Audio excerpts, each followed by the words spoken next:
Pour moi, il n'y a même pas le débat à faire. Et moi, quand les élections ont été passées, par rapport à ce que moi, qui m'a fait réjouir, c'est, je profite pour apprécier les résistants, les Togolais, les patriotes, qui ont pu filmer, montrer comment le RPT bourre les urnes, comment le RPT fait le vote multiple, les votes multiples. Oui, on a vu l'image d'un proviseur en train de bourrer les urnes. Ses élèves, ses enfants l'ont filmé et l'ont arrêté. On a vu plein d'images. Ces résistants-là, nous vous apprécions. Maintenant, par rapport au sujet, le choix de ces députés, tout d'abord, nous devons faire comprendre l'opinion qu'un parti politique est souverain. Et un parti politique, ce sont les militants qui prennent leurs décisions par rapport à leur vision, à leur idéologie. Quand ces élections se sont passées, à l'approche de chaque élection, il y a toujours un débat qui est participer ou ne pas participer. Et moi, ma décision, ou bien ma position par rapport à ce débat-là, je dis, c'est inutile de faire un débat sur participer ou ne pas participer. Nous sommes dans un environnement dictatorial. Et il faut apprendre à exploiter toutes les cartes que vous pouvez l'exploiter. Maintenant, face à cette manière cavalière, à cette manière méchante, à cette manière insultante du changement de constitution, et par rapport au bourrage d'urne que nous avons vu, et par rapport au rejet des Togolais à la voie électorale, les choix des deux acteurs, ou ceux qui ont choisi de siéger, ceux qui ont choisi de ne pas siéger, pour moi c'est stratégique. En quoi? Ceux qui ont choisi de siéger, ils sont les yeux pour le peuple, pour voir les désordres, les décisions incongrues qu'ils vont encore prendre pour chercher encore à embrigader le peuple. Comme ils l'ont fait. Quand ils étaient seuls à l'Assemblée nationale, toutes les décisions qu'ils ont prises, c'est pour déposséder le peuple de son pouvoir. C'est pour rétrécir l'espace civique. Et finalement, qu'est-ce qu'ils ont fait? Ils ont dit que non, il faut changer la constitution tout entière. Maintenant, ceux qui ont choisi de ne pas participer, ils sont toujours dans la droite ligne de contestation de cette constitution qui nous impose. Et pour moi, nous n'avons pas besoin d'opposer ces deux personnes. Parce qu'en les opposant, nous sommes en train de diviser les participationnistes. Parce que, qu'est-ce qu'on dit, si nous n'arrivons pas à faire bouger les lignes, sinon nous n'arrivons pas à mettre fin à cette constitution avant les périodes électorales, il y aura encore les élections. Est-ce que les gens vont aller aux élections avec cette constitution où on va dire que moi, c'est parce qu'on a changé la constitution que les élections, on ne va plus aller aux élections et on va attendre un miracle. On va attendre que quelqu'un vienne amener fort pour le pouvoir. Alors que c'est nous-mêmes qui allons nous engager pour amener fort à quitter le pouvoir, pour amener fort à laisser son histoire de constitution taillée sur mesure. Parce qu'en 2025, il doit y avoir de l'élection présidentielle au Togo.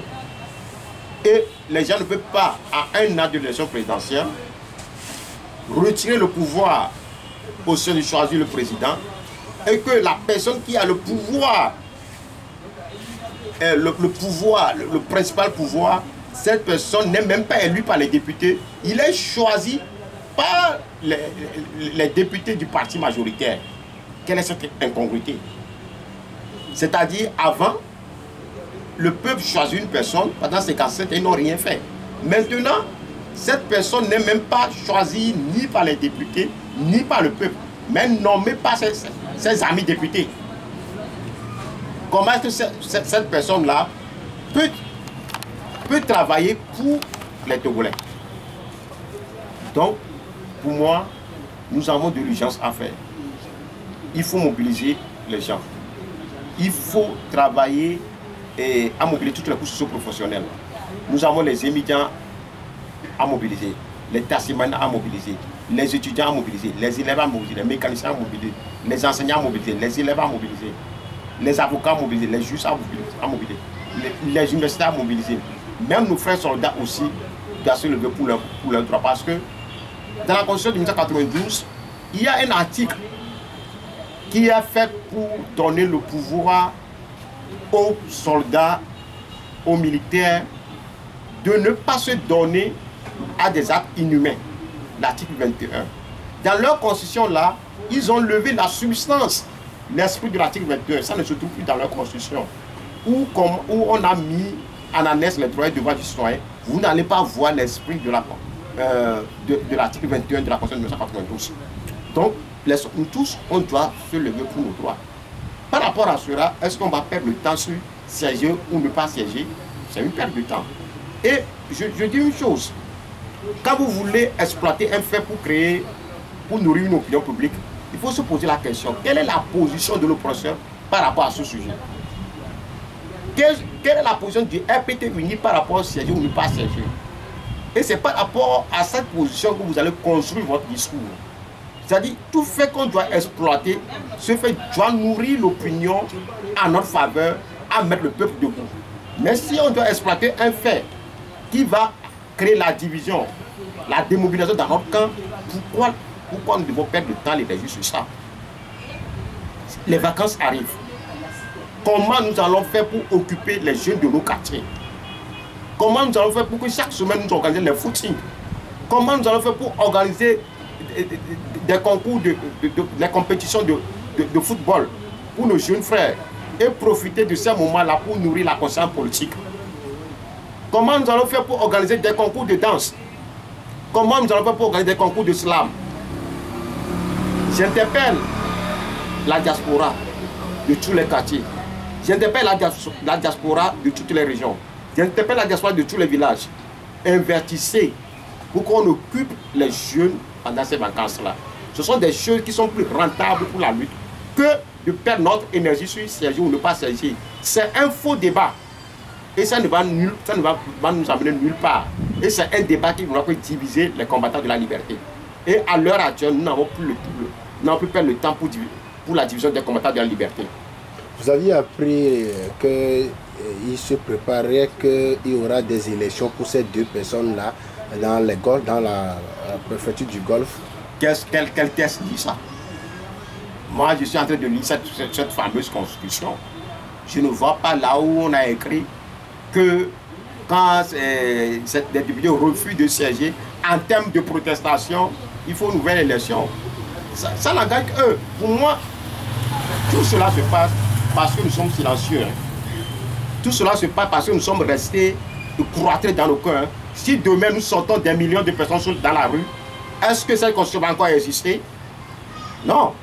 Est-ce qu'on va pouvoir arrêter 1 million de Togolais et les mettre en prison? Ils n'ont pas de place dans leur prison. Même 1000 Togolais en une seule journée, ils ne peuvent pas. Hein. Ils ne peuvent pas arrêter 1000 Togolais en une seule journée et demain arrêter encore 1000 Togolais. Ils ne peuvent pas. Faure Gnassingbé aujourd'hui ne peut pas tuer 100 Togolais aujourd'hui et demain tuer encore 100 Togolais, il va rester au pouvoir. Hein. Nous devons savoir ça. La seule chose qui nous reste, c'est notre résistance, notre capacité à sortir et à dire non à l'imposture, à dire non à ce coup d'état constitutionnel, c'est tout. Donc, qu'ils veulent organiser une élection ou pas, ce n'est pas notre problème. Notre problème, c'est comment nous allons redonner la foi, comment nous allons donner la conviction, comment nous allons amener le Togolais à se lever pour ses droits, à défendre sa dignité, à ne plus accepter l'humiliation que Faure Gnassingbé les impose. C'est ce qui nous importe. Donc, nous n'avons pas à s'en foutre qu'ils vont organiser une élection ou pas. Non. Pour nous, nous devons nous dresser pour dire non à cette imposture d'une constitution taillée sur mesure. Merci beaucoup, Fourie Kata. Merci.